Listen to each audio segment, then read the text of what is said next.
Guys, welcome back to my channel. In today's video I'll be discussing more questions on the fundamentals. First is the partnership a contract? No, partnership is not a contract. If it would have been a contract, then it would have been you can say enforceable at law, but partnership is not enforceable. It is just an agreement.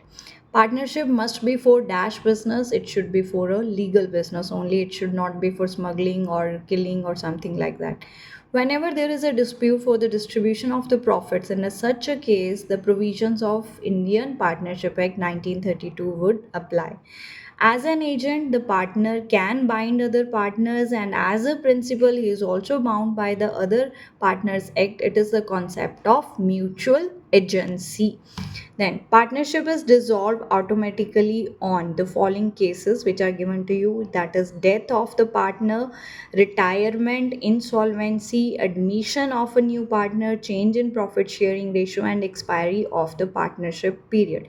In all of these cases, partnership is dissolving.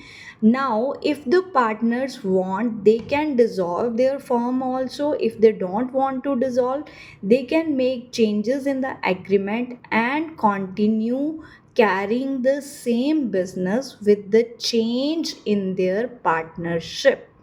Now, the next question is, the personal property of partners can also be used to make the payment of the liabilities of the business. Yes, it's true.